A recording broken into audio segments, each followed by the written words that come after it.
Our last discussion in the course is Native America. So, I'm gonna be speaking about the different tribes, right, who lived in North America and the kind of contributions they had culturally. And one of the things I always think of when I think of Native American culture is their symbiosis or in a sense, their connection, right, with nature. So, I gave you this quote from Chief Seattle. He says, "All things share the same breath. The beast, the tree, the man. The air shares its spirit with all the life it supports." And to me, this is a great summation of the beliefs of Native Americans that they are at one with nature and nature is at one with them. And in that sense, they can't abuse nature. It would be like abusing themselves. And so they are always thinking about that symbiosis or that connection between nature and the community, right, or the tribe. And that's the framing I always really try to present to my students about Native Americans.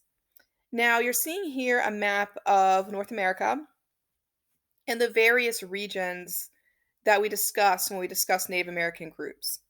I am not really going to go through and break our discussion down based on these regions, but I wanted you to have an awareness of them.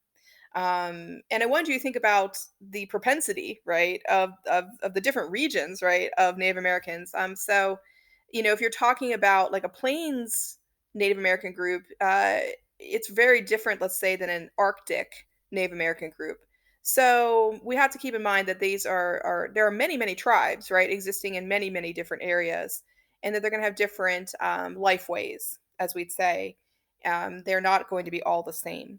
So we have to sort of recognize the diversity and the multitude, right, of the groups that exist, the tribes that exist.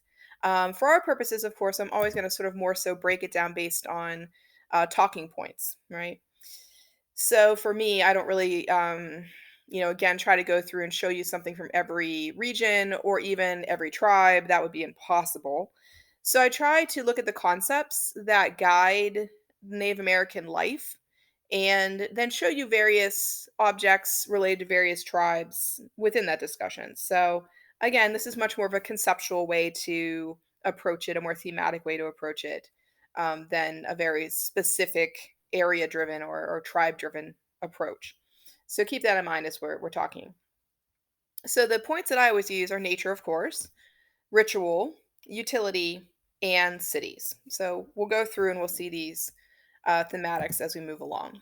We'll start off, of course, with nature because the connection again with Native Americans and the natural world is very strong. And one of the ways we see nature presented in the type of objects or um, structures they might make is that they're presenting these structures as a way to show us the natural world and the things that they value. And so here you're seeing what we call mound building. This is the famous Serpent Mound, which is located in Adams County, Ohio. And it basically looks like a giant snake, right? Sort of created on the earth. And if you're paying attention during our South American discussion and our Mesoamerican discussion, you'll always note I was talking about the idea of the profile or turning sideways to create your imagery. So go look back at like Machu Picchu's city plan, right? Think about the use of profiles there, or the use of, let's say, the imagery of the condor at the Temple of the Condor at Machu Picchu, and you'll see the idea of again the profile used. So you notice that when you look at the snake's head, it sort of looks like it's in profile. It's this little sort of triangle with a little sort of circle on the top, as if the snake is probably eating something, and then the rest of the body slithers away in profile down to the curled up tail. And that's a pathway going around it. So you can really get a sense of the actual scale of these types of mounds. And to me, these are sort of similar to the Nazca lines, perhaps something that was made with the intention of being seen from above, whatever that might mean, or perhaps they were something that marked territory or directions or routes or things like this. Unfortunately, we don't know a lot about their usage. Some mound building, of course, was related to city planning. So I didn't want you to think mound building is always just decorative or something that represents something physical. But something like Cahokia, the city of Cahokia, which is a city today that exists in, I believe it is Illinois, um, there was a lot of mound building that was created in order to make some of the structures of the city. So sometimes it shows up in a more utilitarian way, but not always. Usually, again, it's usually representing natural objects. And, you can really see the use of nature sort of laced into everything that they create, whether it be pottery or like a pipe. By the way, on the left, that's a little pipe, right? That has sort of a beaver right on it. So darn cute, right? So again, I see the natural sort of web woven in, right, to everything that they're kind of creating and making. The next point is the idea of ritual and the different kinds of rituals that can be done by these tribes. I try to pick out a couple that I think are fairly widely known and very representative of different regions, right? Different tribes. But these are the ones that are usually pretty well known. The first one we're going to be looking at is the idea of Kachina dancing and Kachina dolls. And this is related to the Hopi tribe, and the Hopi are a southwestern group, right? So if you're thinking about the regions on the map, this is a group that was living in the southwestern region of the United States. So today, if you go to like Arizona, New Mexico, right, Colorado, those sort of regions, that's where the Hopi would have been located. And the Kachinas, what are they? They are spirits, and they believed that the spirits lived in the mountains of northern Arizona. Particularly today, if you're thinking geographically, like around the Flagstaff area, right, northern Arizona, around the Flagstaff area, which is fairly mountainous. So they believed that the spirits lived in these mountains. The way that they depicted them is to represent them in doll form. And you'll notice that there is over 200 dolls. There's not really a hard count because some tribes, had different ones and some tribes didn't have them, so you get the point there. But around 200, right, kachinas are recognized. And these dolls were actually given to girls, little girls in the tribes, and it was the job of the girls to learn about the various kachinas and what they did, what they represented, what jobs they had. And the kachinas would do things like, make the crops grow or bring rain to the region. So they all had different functions, right? They would cure illnesses. So they believed that these kachinas, these spirits in a sense, held this energy to transform certain aspects of your tribal life, right? They could bring you good things, and if they weren't praised enough, right, they could bring you bad things. I wanted to say something about this idea of the girls doing this. Most Native American tribes were using what we call gender separation of labor, where women had or girls had certain things that they did, and men or boys had certain things that they did. Now, they didn't think of this as being sexist in any kind of way. The way that they thought about it was that, you just had to have certain jobs that related to certain genders. So, again, I wouldn't read this as a negative thing. I think they were trying to allocate work in a sense. They were trying to allocate, excuse me, excuse me, they were trying to allocate work to the various genders in a sense, to have some stability about who was doing various jobs within their tribes. So the girls, they aligned with the study of the Kachinas. And the Kachinas don't stop there. So again, you have to think about how the Kachinas are represented. They are spirits. They are represented in doll form, but they also are represented by dancers. So when the spirits were said to come above ground during the winter solstice, there would be Kachina dancers who would dress up like them in order to honor them and, in a sense, become one with them. So I would say think about the Kachinas as being represented kind of three different ways: their actual spiritual form, the doll form, and then the dancer form. So there is a lot of multiplicity in how they're thinking about Kachinas. So you can go back and kind of reference Indian culture, and how they thought about multiplicity a lot with their gods. Multiple arms and multiple ways that, let's say, like Durga Deve represent the feminine, right, through the envisionments of the different goddesses. So I always think about that here. So during the winter solstice, these dances would be done, right? So that was another way to honor the Kachinas. And then what they believed is that during the summer solstice, the spirits would return to the mountains or return to the earth. And they thought that they returned through what they called the kivas. Kivas were ritual spaces. They also were often used for like burning of things. The tribe would often gather around here. They were sort of spiritual centers within the community. So they believed that the spirits would return to the ground, to the earth, right during the summer solstice, through the kiva. So the kachinas are pretty cool. Also, wanted to show you the use of totem poles. And totem poles are related mainly to Northwest tribal cultures. So, Tlingit, Eskimo, right? Haida, right? These kind of tribes. So, Northwestern, the areas in it, today of like Washington, up into Alaska and such, right? That's these tribes. And the totem poles are very interesting because they actually communicate information. So they're not just imagery with no purpose. They tell the stories of different clans or different families within the tribe. So this is a Hada tribal pole. So within the Hada tribe, right, there would be then clans within that tribe. And each clan, of course, had its own family story or its own family history. So the poles would tell the story. So the animals that you see actually have symbolic significance. You'll notice, like on the bottom, there's that kind of masked figure holding another masked figure in its hands. And then on top of that is kind of like this bird like creature perched on top of him. Now, we may not be able to read it, but the clan who had created this pole would be able to. So again, all the imagery communicates something about their tribal history. Totem poles were meant to be objects that were created and then left. So they're not meant to be repainted or retouched, right? This idea of creating something as a sacred act and then leaving the item be. It makes me think back to, again, like beige poles. You make the thing, but then it rots, it fades away. It's meant to be ephemeral.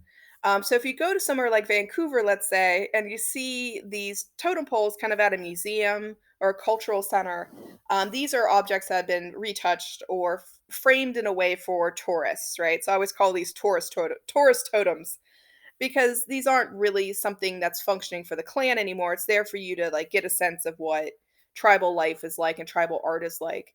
So I'd mentioned before, like something like the hunter doll in Africa, that if it was in a museum, that it wasn't an active object anymore. Like it didn't function in that purposeful way anymore. Same thing applies here, right? So if you look at the totem poles, same idea would apply where, like, these are for tourists. They're not meant to actually be functioning in a way that is about tribal lore anymore. So they've kind of been deactivated, right? Might we say. Also wanted to show you Navajo sand paintings. And this is a complex kind of ritual. The Navajo are located in the Southwest, and they were a migrant tribe. So they sort of ranged through different areas within the Southwest, Arizona, New Mexico, Colorado, because they were herders. So they really never settled in a location for a very long time. They tended to be very nomadic, right, or migratory because they would often be herding animals like sheep and such, different cattle. So they were known for having a much more nomadic culture. But they did develop this very complex painting and chant system. So you'll notice there's over 500 different types of paintings accompanied by 24 different chants. Now you might say, well, how does that work? There would be different variations on, the chant as it applied to the painting. So some minor, tonal variations, let us say, to accompany the change that was warranted by the painting. And the paintings were always meant to be something that helped the tribe accomplish something, or again, cure illness or make rain come. So very much like the Kachinas, they were meant to activate something or create a certain kind of energy. They were made with, sands, right, different colored sands or different pollens, all natural materials. So similar to the Tibetan sand mandalas in a lot of ways. And like the sand mandalas that the Tibetans made, these were meant to be made, function, and then destroyed. They're not meant to be permanent objects. And the Navajo talked a lot about, the universe always had to be in balance, that there was a symbiosis between man and nature, and that man had to respect nature and everything had to be balanced, right? Or the universe couldn't work. The positive, the negative, the hosh ho and the hush sha, it's a hard one for me. That they have to be balanced, right, in order for the universe to function correctly. The sand paintings were made by a Yei, which was a holy man. And here you see him working inside of what we called a hogan. These were like the tents that were created by Navajo as they migrated around and walked right their territory, usually using timber framing and then some type of canvas or animal skin, right, for the tenting right over the frame. These are meant to be structures that could be assembled and disassembled very quickly. Again, because they weren't meant to be permanent. So we are inside the Hogan with a Yay, right, a holy person, and they are, you'll notice, creating a sand painting. And as I said, you would make these and then destroy them. So I gave you this proverb, which is that which lives exists only as long as the last person who remembers it. Right? So, similar sort of mentality towards history as the first African proverb I told you, which is, when an old man dies, the library burns. So their sort of hold on history and information is different, I think, than our contemporary idea of that. This is a Tlingit blanket. These are another Northwestern people. I already mentioned them briefly. And the Tlingit blankets were made to be these winter projects for women. So women would compete in order to create one of these blankets. They were referred to as nakin for the fringe, which they called the fringe around the body. And this is a little bit of a different type of weaving style because they'd weave on a hanging bar, where it was the bottom of it was free hanging. Looms are usually used for most weavings where there's a top bar and a bottom bar. So you're having a finished edge on both the top and the bottom of the woven item. With these pieces, they're sort of weaving off the top bar and everything else is sort of freestyling it, I'd say, on the bottom. So they could leave different parts of the threads unfinished, and that's where you get that sort of fringy, hanging, kind of unfinished look. So it's a very specific look that Tlingit blankets had. Also wanted to note the imagery. If you look at the imagery, you'll note it has a lot of that kind of zoomorphic, kind of look to it that we saw a lot in South America. So I've mentioned before that the Americas don't live in a vacuum, that there's a lot of stylistic notes that you can see traveling right across the Americas, and wanted to point that out here and reference you back to zoomorphism again. A utility, as I mentioned, is very important with Native American culture. They try to make things that are about usability, purpose. So I always think this lecture kind of wraps us back to where we started. Because if you remember our first day together, I said, utility is often a big reason why non-Western cultures make things. Things like bags and bowls, right, would be considered art. And again, this idea of ephemerality and permanence, the lack of identity of an artist is really what they focus on. Something like Hopi pottery, people might see these as just functional objects, but again, amongst Native Americans, they're considered art, because to them, the world of utility or usability is, why wouldn't that be art? And they're even sort of focused on as a religious endeavor. Here you have a Hopi woman making pottery, and you'll note that Hopi pottery was female craft, but men painted them. So again, that division of labor that's very gender centric, as I mentioned, applies here as well. And Hopi potters were very valued. You'll notice they're called the daughters of Mother Earth. They were highly revered.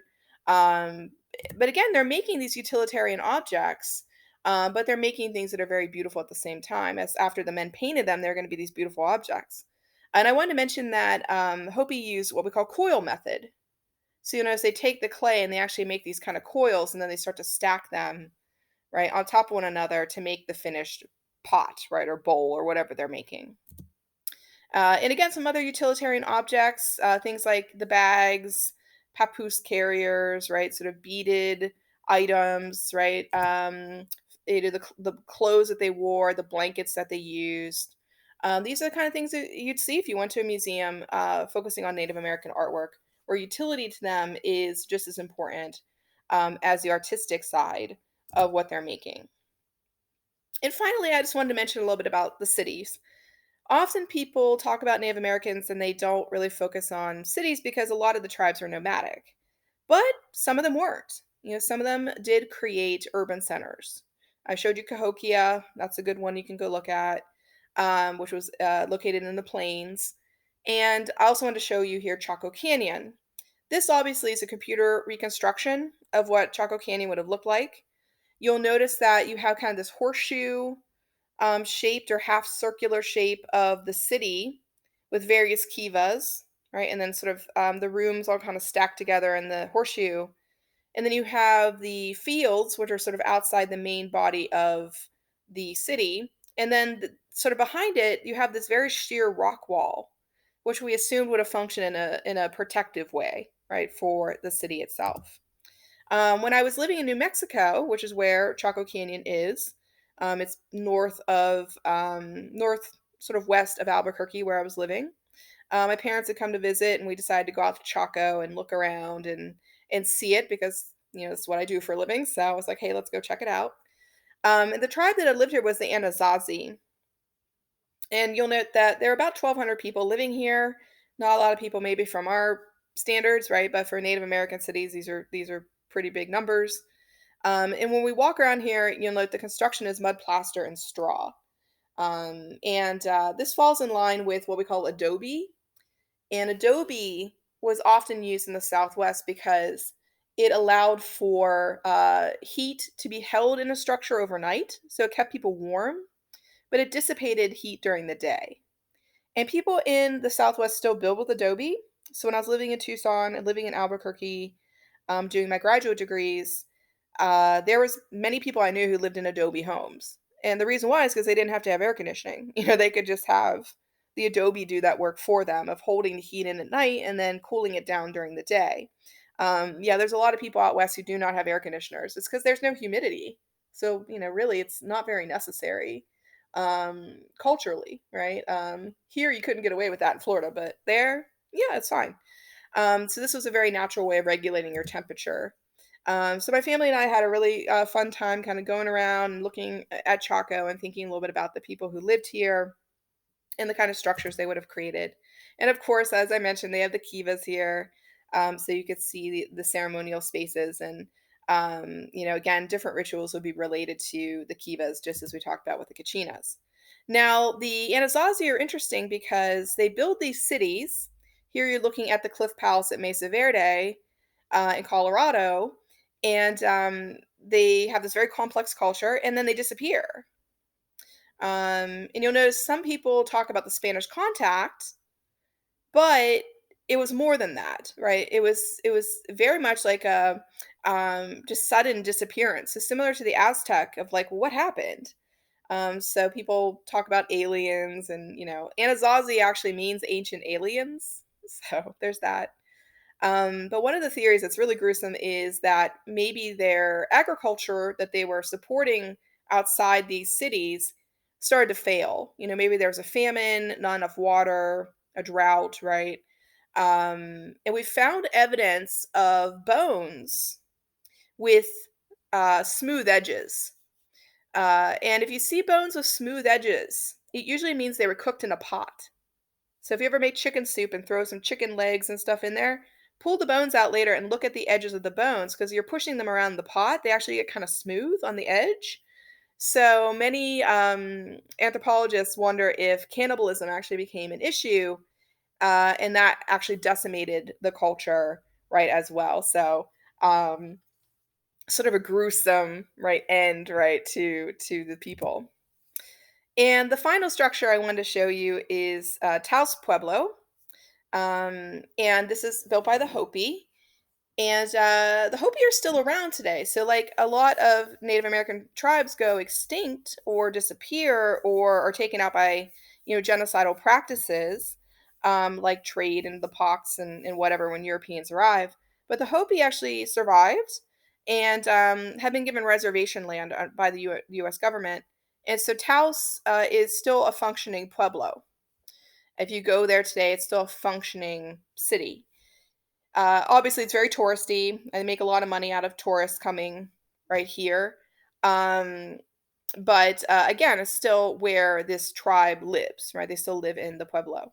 Again, you see the use of adobe here, so that mud straw, kind of structure. And originally, the Hopi would have had no doors on the bottom level. You would have accessed the structure through ladders. So you would have crawled up the ladder, right, to go up to the top of the structure and then go back down. You could pull the ladders up if somebody was coming. So it's very, very good for defense. Obviously, in this picture, you can see the colored doors on the bottom level now because, they don't have to worry about these things. But when they built the pueblos originally, they were thinking about defense and how to create a structure that could not be breached as easily. We also think that was at play with Mesa Verde building a city up in the cliffs.